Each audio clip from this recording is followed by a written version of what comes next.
लखनऊ मेरे दिल के करीब एक शहर जो देश के सबसे बड़े सूबे की राजधानी भी है। लखनऊ मेरे लिए हमेशा खास रही। इस शहर के पास से भी जब भी गुजरती थी तो लगता था कि एक पल ठहर कर इतिहास को देख लूं और समझ लूं कि कैसे एक शहर ने अपनी विरासत को सालों से सहेजा हुआ है।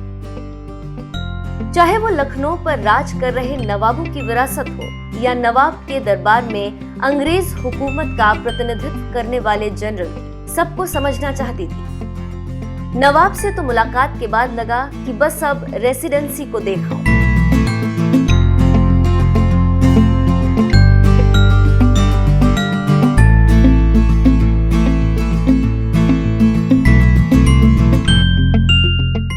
रेसिडेंसी के नाम से ही आप समझ गए होंगे कि ये रहने की जगह थी, लेकिन यहाँ कोई आम आवाम नहीं रहती थी, बल्कि ये तो ब्रिटिश अधिकारियों के रहने के लिए बनाई गई खास जगह थी, जिसमें तमाम सुविधाओं का उस वक्त ध्यान रखा गया था। लखनऊ के सबसे महत्वपूर्ण ऐतिहासिक स्थलों में से एक है रेसिडेंसी। इसका निर्माण नवाब असफुद्दौला ने 1775 में शुरू करवाया था और 1800 ईस्वी में इसे नवाब सादत अली खान के द्वारा पूरा करवाया गया। So basically the story of this place is that the construction was started by Nawab Asafuddaula and was completed by Nawab Sadat Ali Khan. It was basically built for the British residents जिनकी posting Awadh में होती थी, तो उनके लिए actually ये place बनाया गया है और according to requirement the buildings were added in the campus. So it is a beautiful place. As you can see the ruins here. आप इमेजिन कर सकते हो जब ये एक्चुअल फॉर्म में था तब ये कितना खूबसूरत होता होगा, बिकॉज अभी भी ये बहुत ज़्यादा सुंदर लग रहा है यहाँ से। So if you are in Lucknow, you should definitely pay a visit to the residency. The ruins were made after the freedom fighters started attacking the residency. तो क्रांतिकारियों के हमले के बाद ज़्यादातर बिल्डिंग्स यहाँ पे ख़राब हुई हैं। यहाँ पे गोलियों के निशान भी हैं बिल्डिंग्स पे, जो आप वीडियो में देख सकेंगे। तो उसके बाद इस कैंपस को ASI ने प्रोटेक्ट किया for the tourists to know the history. So let's go inside and see the rest of the building.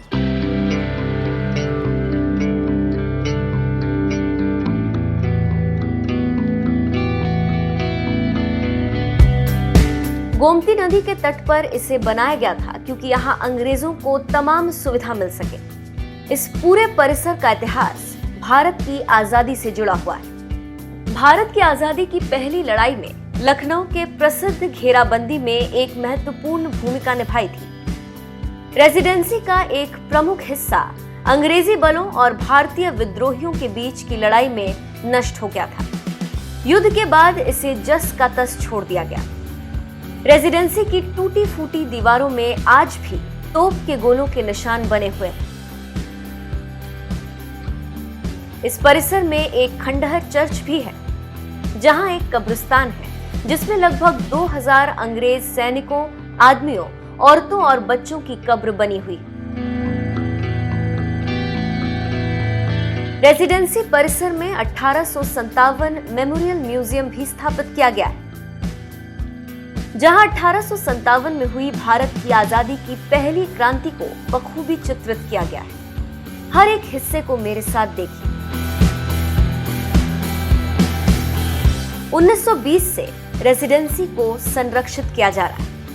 इतिहास में दर्ज है कि युद्ध के दौरान अंग्रेज रेसिडेंसी में 86 दिन छुपे रहे। रेसिडेंसी का और पुख्ता इतिहास जानने के लिए यहाँ खुदाई भी कराई गई, जिसमें कई अवशेष के साथ एक सुनियोजित सीवर प्रणाली और कई सामान भी मिले।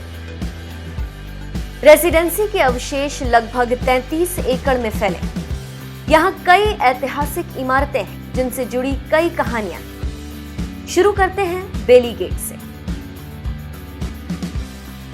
रेसिडेंसी के प्रवेश पर स्थित इस गेट का निर्माण नवाब सादत अली खान ने 19वीं सदी में लखनऊ के रेजिडेंट कैप्टन बेली के सम्मान में कराया था।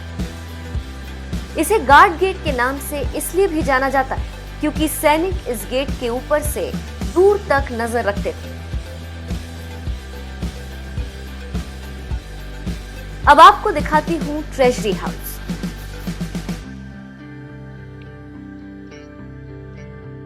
इस हाउस का निर्माण 1851 में 16,897 रुपए में हुआ था। 1857 के स्वतंत्रता संग्राम में इस ट्रेजरी का प्रयोग एनफील्ड कारतूस बनाने के कारखाने के रूप में हुआ था।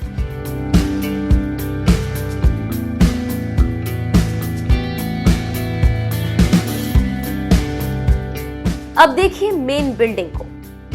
इस मेन बिल्डिंग में अंग्रेज रहा करते थे। इसी रेसिडेंस के चलते पूरे परिसर का नाम रेसिडेंसी पड़ा।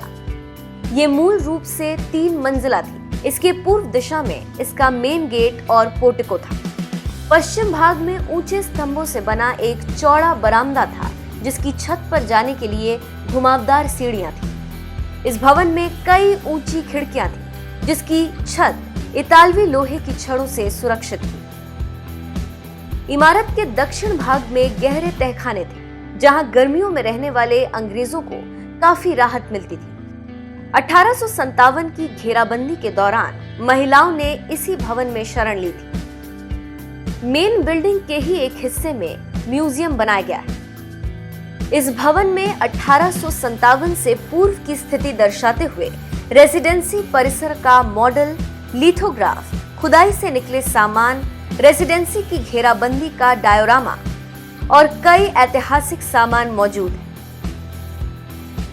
स्वतंत्रता संग्राम में हुई गोलीबारी के निशान आज भी यहाँ लगभग सभी इमारतों पर देखे जा सकते हैं।